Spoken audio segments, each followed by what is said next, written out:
말씀의 제목 같이 한번 읽겠습니다. 시작. 허락의 이유를 알고 나면. 허락의 이유를 알고 나면. 여러분, 오늘 아침에 인터뷰를 진행을 한다고 가정을 합시다. 지금 여러분 앞에 마이크를 들이댔습니다. 그리고 카메라와 마이크 앞에서 묻습니다. 여러분의 하나님은 누구십니까? 여러분의 하나님은 어떤 하나님이십니까? 저는 오늘은 그때 물을 때마다 좀 달라질 것 같아요. 오늘은 이렇게 대답을 할 것 같습니다. 대답 대신에 사진 한 장 보여드리도록 하죠. 21세기의 C.S. 루이스라 불리는 팀 켈러가 쓴 책 탕부 하나님이라는 책이 있습니다. 탕부. 책 제목이 참 강하게 다가오죠. 탕부 하나님이라니. 우리는 늘 탕자를 잘 알고 있습니다. 탕자. 누가복음 15장에 나오는 그 탕자. 근데 탕부랍니다. 탕부. 생소한 조합이지만 하나님이 누군지를 잘 보여주는 단어가 아닌가 싶어요. 영어 원절은 The Prodigal God입니다. The Prodigal. 무슨 뜻이냐? 낭비, 허비, 소비, 씀씀이가 해픈 이런 뜻을 가지고 있습니다. 한마디로 하나님은 어떤 분? 씀씀이가 해픈 분. 왠지 찔리는 분 계십니까? 그러면서 서론에 팀 켈러가 이렇게 표현하죠. 아들을 위해 사랑을 탕진하시는 하나님이라는 표현을 씁니다. 아들을 위해 사랑을 탕진하시는 하나님. 탕진하는 하나님. 아들을 위해. 아마 이 책에서 이해하고 싶은 아마 핵심이 바로 이것일 거라고 생각합니다. 여러분, 우리는 누가복음 15장의 탕자의 비유를 잘 압니다. 그런데 팀 켈러는 뭐라고 얘기하냐? 탕자의 비유라고 말하지 마라. 이것은 탕자의 이야기가 아니라 아버지의 이야기다. 포커스는 탕자가 아니라 아버지다. 이렇게 얘기하죠. 아버지가 주인공이다. 하나님의 무모한 은혜야말로 우리의 가장 큰 소망이요, 삶을 변화시키는 경험이며 주제다 라고 말을 합니다. 여러분, 무모한 은혜, 우리가 그것을 탕진하는 하나님, 그래서 탕부 하나님이라고 그렇게 불러보게 됩니다. 그렇다면 물어보죠. 그럼 하나님은 무엇을 탕진하셨을까요? 무엇을 탕진하셨을까요? 여러분, 하나님은 무엇을 주셨을까요? 탕진하는 하나님, 아들을 위해서. 여러분, 오늘 이 주제를 가지고 오늘 하나님 말씀을 좀 돌아봤으면 좋겠습니다. 자, 여러분, 자, 상황을 다시 한번 좀 정리하겠습니다. 이스라엘의 마지막 사사가 누구? 사무엘입니다. 사무엘. 사무엘은 순회하면서 이스라엘을 다스렸습니다.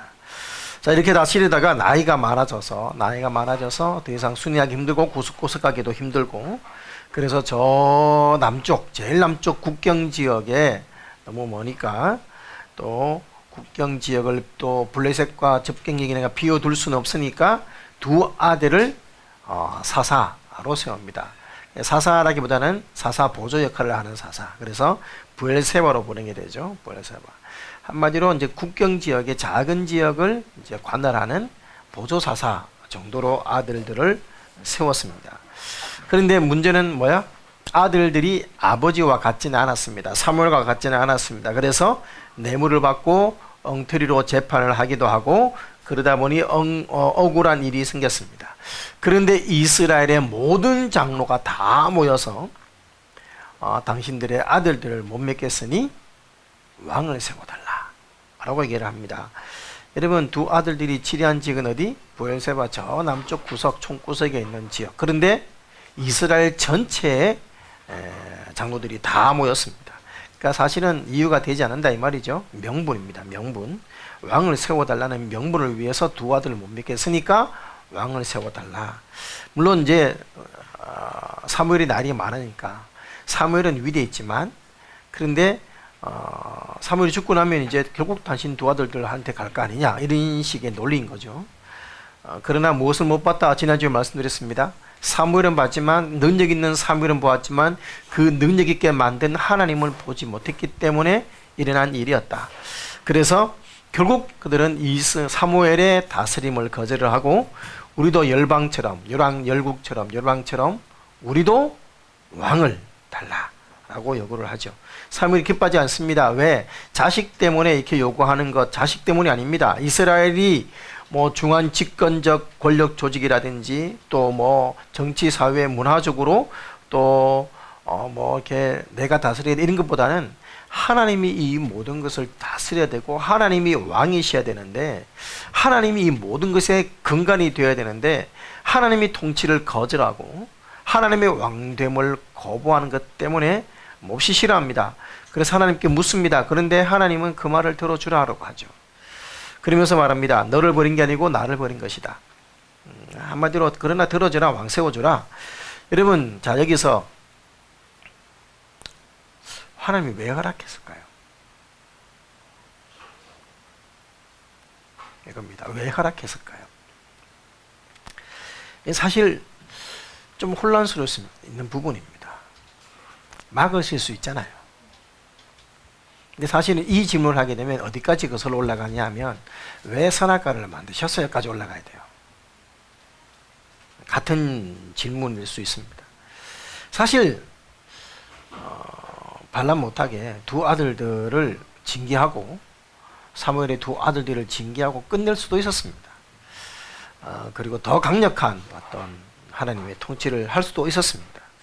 그런데 하나님의 권위와 다스림을 반대하는 이 인간들의 요구를 하나님은 아실 텐데 그래서 오늘 사무엘을 통해서 경고하지 않습니까?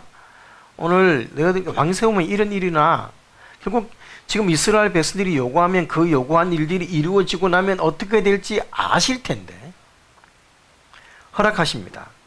어떻게든 막을 생각을 하지 않고 허락하십니다. 여러분 이스라엘 백성들이 지금 왕을 요구하는데 하나님은 경고하십니다. 자 경고한 내용이 뭡니까? 한마디로 아들들을 데려가서 군사로 세우고 그래서 칼잡이로 죽고 또 왕궁에 사치스는 일들을 왜 딸들을 데려가서 궁녀로 삼아서 모든 일들을 다 하고 그리고 그것을 위해서 그러니까 세금이죠. 그래서 백성들의 것을 가장 좋은 것을 빼앗아갈 것이며 그래서 결국은 왕족과 귀족이 나누어지게 될 것 등등에 대해서 이렇게 말을 합니다. 무슨 말입니까? 저를 봐주십시오. 오늘 이 왕이 세워지면 어떻게 될 것인가를 쭉 설명하는데 계속해서 반복되는 주요 단어들이 나옵니다. 두 단어가 나옵니다. 뭘까요?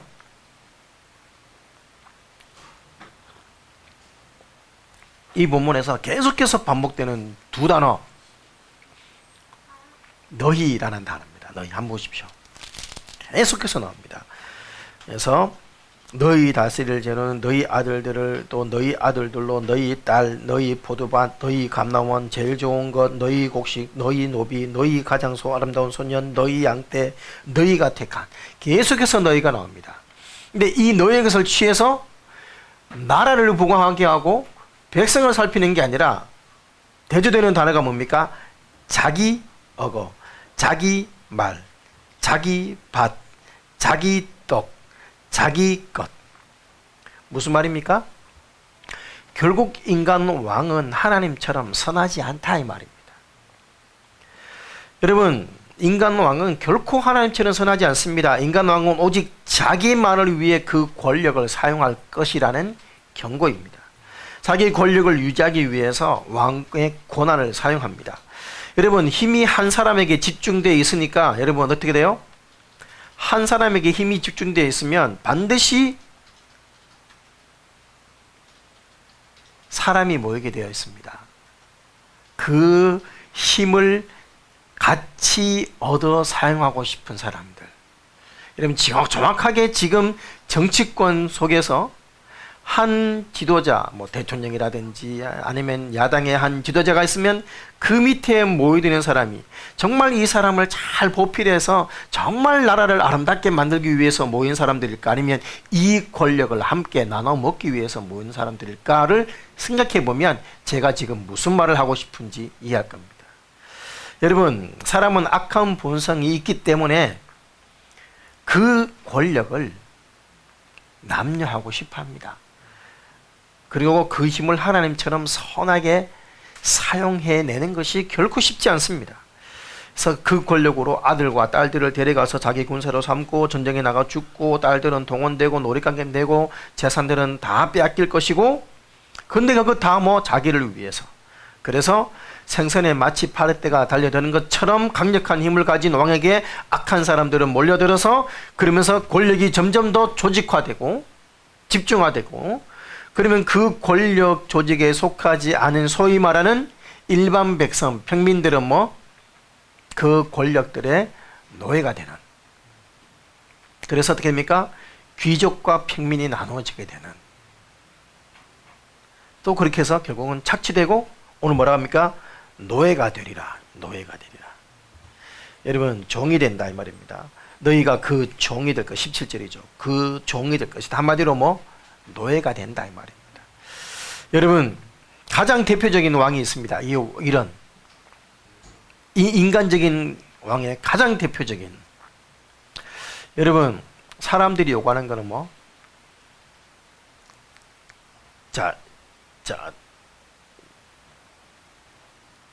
어디 갔노? 20절.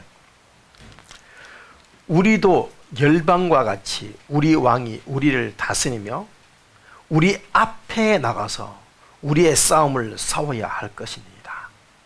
여러분, 한마디로 건장하고 힘세고, 그래서 백성들 앞에서 쫙 이끌어줄 강력한 리더십. 우리도 좀 그런 왕이 있으면 좋겠다.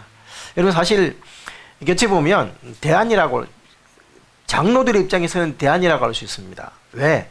여러분, 지금 이스라엘은 강력한 어떤 권력이 있어요, 없어요? 없죠.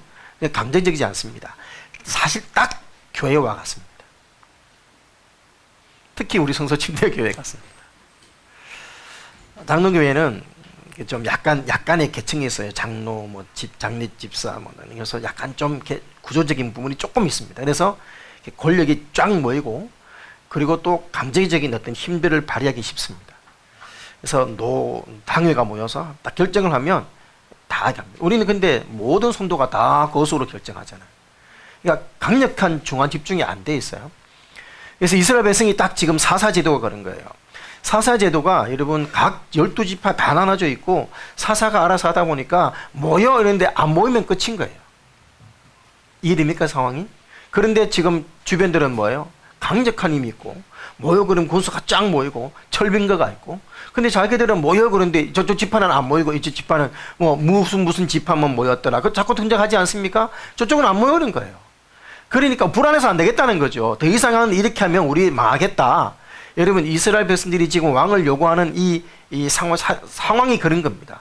그러니까 우리도 좀 강력한 힘으로 한번 좀 조직적으로 뭐 해봤으면 그래야 우리도 좀 살 것 같다 이 말이거든요. 충분히 이해갑니다. 우리도 그런 상황이면 불안하지 않겠습니까? 근데 사실은 그 지파의 지도자들이 하나님께 깨어만 있으면 이 더 강력한 힘을 낼 수 있는 게 사사제도인데, 하나님 앞에 바로 관계가 없으니까 집중력이 없는 것이죠.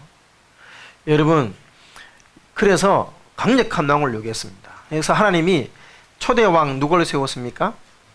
딱 백성들이 원하는, 일반 백성들보다 머리 위가 더 있는, 키가 크고 우리말로 한 187. 멋있죠.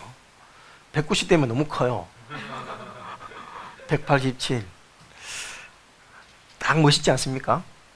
딱 풍채도 좋고 키 크고. 여러분, 그리고 사울이 얼마나 겸손했습니까? 행위들 사이에 숨을 저로 겸손했던. 그래서 정말 백성들을 위한 왕이겠구나. 그런데 웬걸 왕이 됐습니다. 권력을 맛보았습니다. 어떻게 해요? 그 권력을 남용했습니다. 여러분, 평생을 권력을 쫓다가 권력을 잡아먹을 것 같은 다윗 죽이는데 인생 다 허비하고 자기만 살피는 왕이 되고, 여러분 이제 20절 보십시오. 우리도 왕이 우리 앞에서 싸워야 할 것이니이다. 그래서 여러분 사울을 세웠더니 누가 왔어요? 골리앗이 와서 싸우자, 누가 나올 거냐 하면 백성들이 요구에 의하면 사울이 내가 나가리라 하고 싸워야 되는데 안 나가요. 이게 인간의 왕이다 이 말입니다. 자기를 위해서 권력을 쌓는데 자기 목숨 위태한데 나갈 왕이 누가 있냐 이 말입니다. 이게 인간 제도 왕의 한계다. 하나님은 지금 이 말씀을 해 주시는 것입니다. 여러분, 이렇게 인간적인 왕이 좋은 것처럼 보이고 강력한 힘 있는 것처럼 보이지만 그거 다 한계야. 이 경고를 하신 것이죠. 여러분, 사실 사울은 무서워서 나가지도 않고, 그런데 그 무시무시한 골리앗을 물리친 사람은 누구? 정말 작고 힘없는 어린 소년, 인간 왕을 바라보는 사람이 아니라 하나님이 왕이심을 바라보는 그 한 소년이 하나님의 이름으로 나아가 그 골리앗을 무찔렀습니다. 여러분, 그래서 이 다윗이 왕이 되었을 때도 뭐랍니까? 자기보다 더 큰 왕이 있음을 늘 생각하면서 부른 찬양이 시편 145편 1편입니다. 왕이신 나의 하나님, 내가 주를 높이고 영원히 주의 이름을 송축하리이다.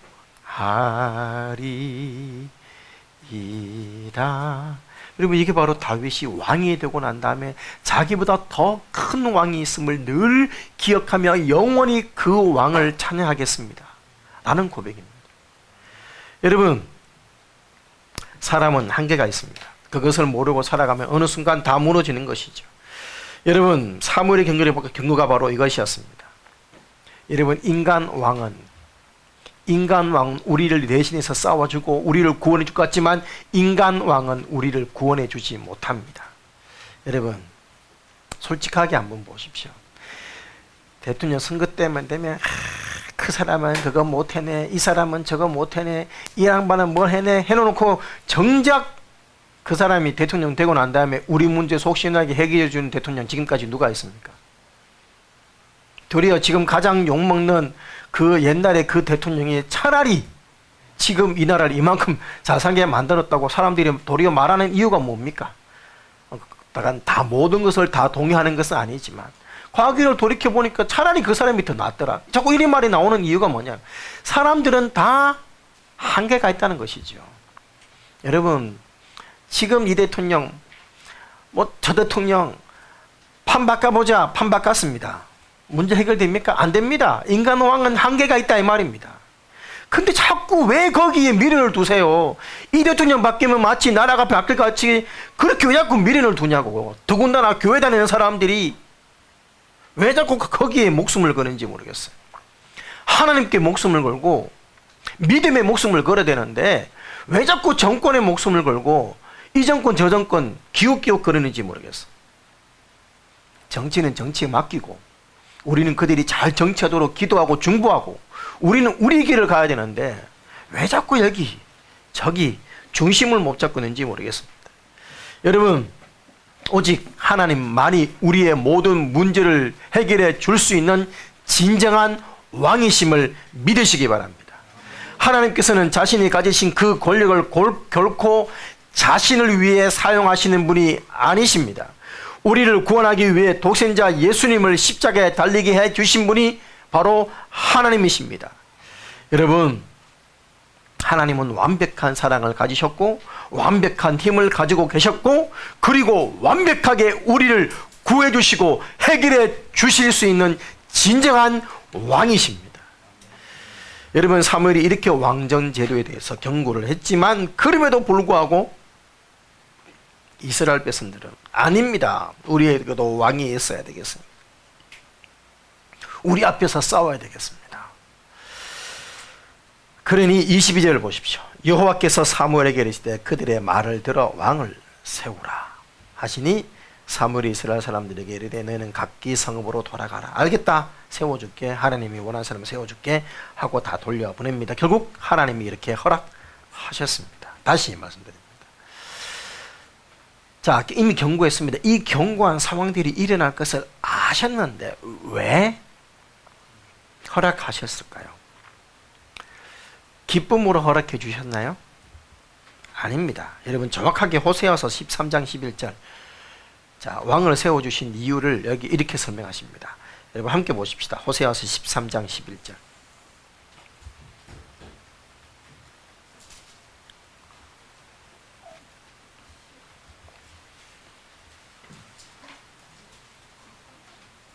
화면 성경 안 띄워주시나요?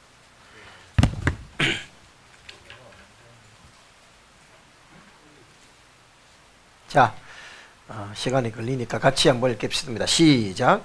내가 분노함으로, 성경 찾으셨죠? 시작. 내가 분노함으로 내게 왕을 주고 진노함으로 패하였노라. 여러분 뭐라고요? 왜 왕을 줬다고요? 분노함으로. 여러분 하나님께서 이스라엘 백성들의 이 요구, 한마디로 말하면 기도를 들어서 왕을 세워 주셨습니다. 그런데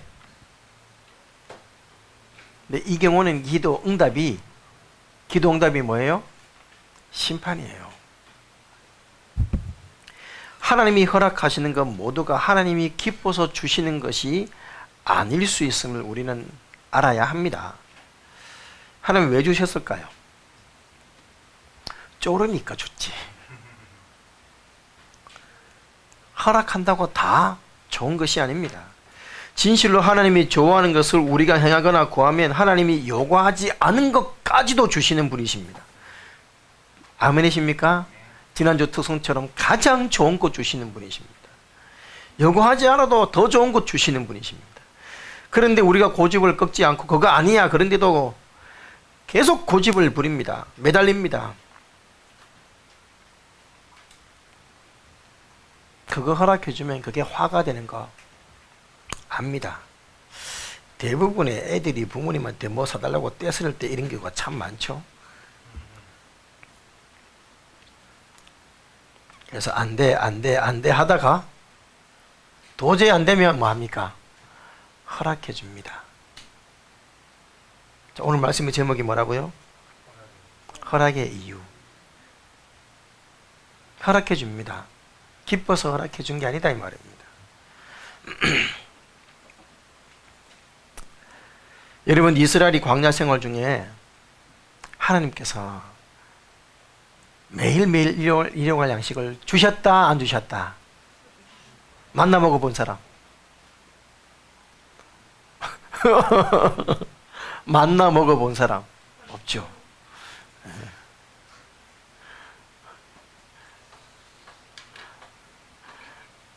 먹고 싶죠? 궁금하죠? 우리는 경험 못 해봐. 아마 천국 가도 먹을 수는 없을 것 같아. 가시 같고 둥글둥글하고 꿀 섞은 과자 같고. 나는 왜 자꾸 그걸 들으면 자꾸 왜 칸초가 떠오르는지 모르겠어요. 자꾸 이 생각에 칸초가 떠오르더라. 꿀 섞은 과자 같고. 그래서 볶아 먹기도 하고 구워 먹기도 하고. 그런데 하루가 지나면 싹 사라지고 곰팡이 피고. 자, 이게 뭘까? 정말 궁금하죠? 맞나? 그런 하늘의 양식을 매일 먹었는데 우리말로 배가 불렀지.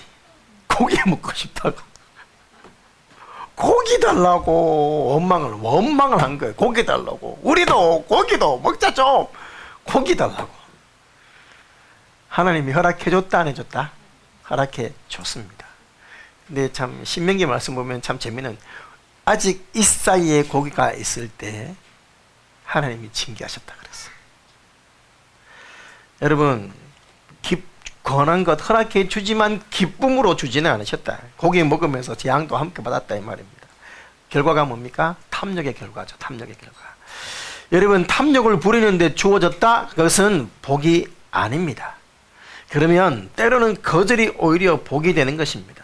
내가 하나님의 뜻에 합당히 구하지 않았다면 그 기도를 거절해 주시는 것이 곧 응답임을 여러분 다시 한번 감사하시기 바랍니다. 내가 오랫동안 기도했음에도 주께서 응답해 주지 않으셨다면 거절하신 것이 곧 기도 응답인 것입니다. 그러므로 응답해 주지 않으신 것에 감사하십시오.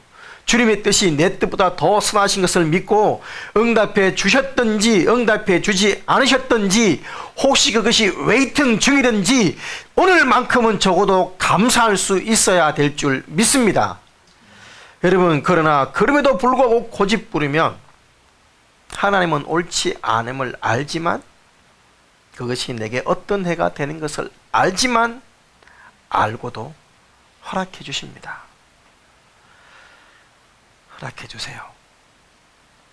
호세아 말씀처럼 분노해서 그것도 있습니다. 그런데 단순히 나를 벌주기 위해서 심판하기 위해서만은 아닙니다. 여러분, 이스라엘 백성이 지금 왕을 요구하는데 왕을 허락하면 어찌 될지 다 알지만 허락했습니다. 자, 이 상황, 알지만 허락해 준 상황 어디서 이야기를 볼 수 있습니까? 제가 서론에서 말씀을 드렸습니다. 탕자의 아버지입니다. 이 둘째 아들이 아버지 죽으면 어차피 상속해 줄 건데 내 목 미리 떼주세요. 아버지 돌아가시지 않았는데 이런 자식이 어디 있나 말이죠. 어차피 아버지 죽으면 내 자손 될 건데 미리 떼주세요. 이런 불효가 없어요. 네, 여러분, 우리도 이미 인생 살아서 알잖아요. 우리 중에서 저 초등학생들 말고 우리 중에서 지금 여기 앉아있는 우리 인생 중에서 가장 젊은 분이 계시는데 이 앞에 분 말고도 있습니다. 그분도 이 재산 떼지면 어떻게 될지 알아요. 이 둘째 아들이 그 세상 가지고 나가서 무슨 짓을 할지 어떻게 살지 안다고요. 그런데 이 탕자의 아버지가 몰랐겠어요? 아셨죠? 그런데 어떻게 합니까? 떼줍니다. 순순히 떼줍니다. 왜요?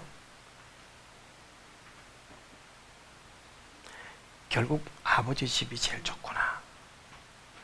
이것을 깨달을 때가 오기 때문입니다.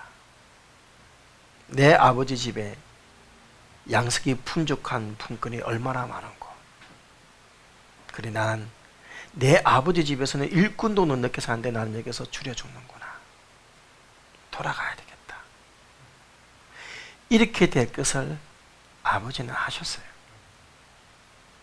아버지가 기다리고 있다가 돌아오는 아들을 먼 데서 보고 맨발로 달려가 앉습니다. 내 아들이 뭐라 그래요? 아버지의 아들이라 칭함받기를 감당하지 못하겠습니다. 품꾼의 하나로 서주십시오. 그런데 뭐랍니까? 무슨 소리냐? 너는 죽었다 살아난 내 아들이다. 자, 쉽게 말해요. 죽은 줄 알았던 내 아들이 살아왔구나, 이 말입니다. 그래서 뭐래요? 목욕시켜라. 옷 입혀라. 새 신발을 신겨라. 가락지를 끼워라. 그리고 송아지 잡아라. 여러분, 이 둘째 아들을 내보냈을 때 아버지 심정이 어땠을까요? 분노해서 내보냈을까요? 물론 화났겠죠. 자식이 말 안 듣면 화나잖아요. 꼭 화난 것처럼 꼭 말을 하는. 화나죠. 그러나 사랑으로. 여러분, 하나님은 이 아버지는 지금 강제로 폭력적으로 이 아들을 강요하고 싶지 않은 거예요. 깨달을 때까지 시간과 기회를 준 것입니다. 마하면서 재산을 허비하면서 낭비하면서 그래서 당부 하나님이신 것입니다. 여러분, 제가 고등학교 2학년 때 제 선배, 1학년 때구나. 제 선배가 조별끼리 모여서 이렇게 얘기하는데, 경고등학교 2학년 선배가 우리한테 묻더라고요. 1학년들한테. 야, 탕자 아버지가 탕자 보내놓고 뭐 한 줄 알아? 그러더라고요. 탕자 아버지 탕자가 넣고 탕자가 돌아오기를 기다리고 있었겠죠. 탕자가 돌아오면 먹이려고 송아지 키우고 있었어. 그 말 듣는데 눈물이 핑 도는 거죠.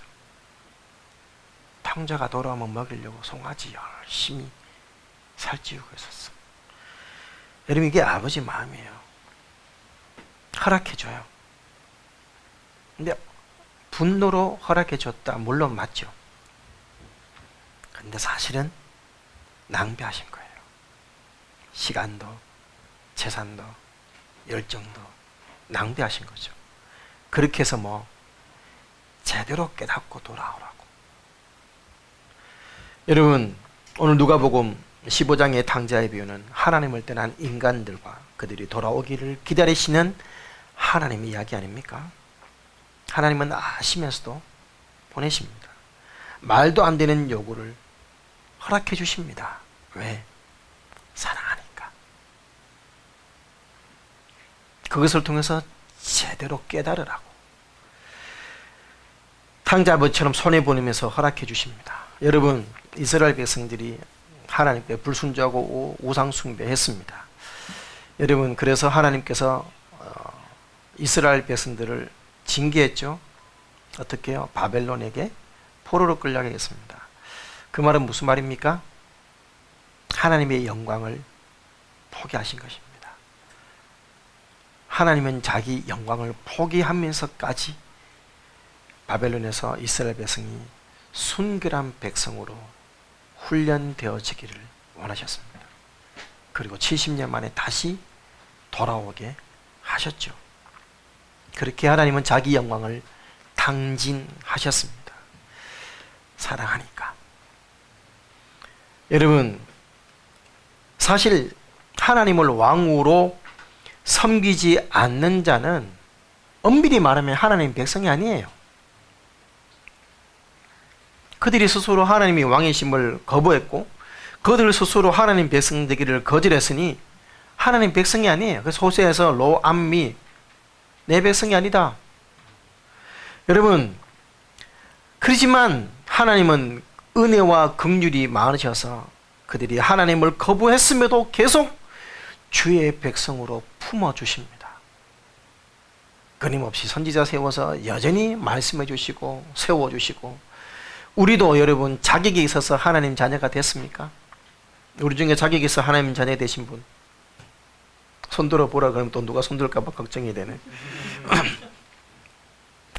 하나님과 원수가 되었고 죄인이 되었을 때 예수 그리스도 통해서 순도 100% 은혜로 하나님의 자녀가 되었습니다. 그래서 로마서 5장 8절 뭐라고 했습니까? 이렇게 나왔습니다. 우리가 아직 죄인 되었을 때 그리스도께서 우리를 위하여 죽으심으로 하나님께서 우리에게 대한 자기의 사랑을 확증하셨느니라. 여러분, 사랑은 자격과 조건이 없습니다. 하나님은 우리를 사랑하사 우리에게 복을 주시기 위해서 우리를 기뻐하셔서 우리의 모든 조건과 자격을 극복하는 것을 넘어서는 방법으로 우리를 구원하셨습니다. 그것이 십자가고 그것이 바로 은혜이죠. 내가 하나님을 찾지도 않을 때, 하나님의 상 받을 만한 일도 하지 않고 내가 하나님이 누군지도 몰랐을 때 하나님은 나를 위해서 자신의 목숨을 주며 나를 하나님의 자녀로 삼아주신 것입니다. 이게 바로 로마서 5장 8절의 말씀입니다. 여러분, 이 하나님의 은혜를 기억한다면 우리는 이 사무엘 시대 백성들처럼 교만하지 말아야 합니다. 다시 한번 여러분, 우리의 삶의 진정한 왕이 누구신지를 생각해 봤으면 좋겠습니다. 우리도 가끔 누군가 강력한 힘으로 우리를 좀 이끌어 줬으면 하고 바랄 때가 있지 않습니까? 특히 언제요? 힘들 때, 지칠 때, 연약할 때, 아플 때. 이런 우리의 심리를 너무 잘 알아서 마귀는 이런 마음을 사탄은 이용해서 어디에 소위 말하는 능력의 사자가 있다, 이런 식으로 미혹을 합니다. 큰 병에 걸려있다든지 아니면 교회에 대해서 심각하게 시험들이 있다든지 그럴 때 마치 어떤 사람이 무슨 신비한 힘이 있는 것처럼 그래서 이단에 넘어가는 거 아닙니까? 이런저런 사교 집단에 많은 기독교인들이 넘어가는 이유가 바로 이런 심리 때문입니다. 그러므로 인간 왕, 눈앞에 보이는 강력한 지도자 조심하십시오. 우리의 진정한 왕은 하나님밖에 없습니다. 여러분, 그들도 역시 피조물에 불과합니다. 누군가를 존경할 수는 있지만 예수님 외에 그 누구도 믿고 의지해서는 안 되는 존재입니다. 그리고 그러므로 능력 있는 사람을 찾는 것이 아니라 참 능력자이신 왕 대신 하나님을 바라보는 것. 그러므로 우리 왕은 예수님 한 분뿐이심을 기억하십시다. 그리고 나를 통치하시는 왕이심을 기억하면서 그분의 다스리심을 받아들이십시다. 그럴 때 우리는 진정한 천국을 누리게 될 줄 믿습니다. 그러나 내 고집대로 잡으려고 하다가 결국 하나님은 허락해 주실 텐데 그 허락이 기뻐할 일이 아니라는 사실을 여러분 깨달으시고, 여러분 그럼에도 불구하고 하나님은 때로는 나를 징계하시지만 이유가 뭐라고요? 사랑하시기 때문에. 그 이유를 알고 나면 우리는 하나님을 찬양하지 않을 수 없고 의지하지 않을 수 없고 하나님을 우리의 진정한 왕으로 모시지 않을 수가 없는 줄 믿습니다. 다시 한번 말씀드립니다. 여러분, 누가 우리의 왕이십니까? 오늘 하나님은 여러분에게 어떤 분이십니까? 하나님을 왕으로 모시고 살아가는 행복한 열리문의 성도님들이 되시기를 주님의 이름으로 축원합니다.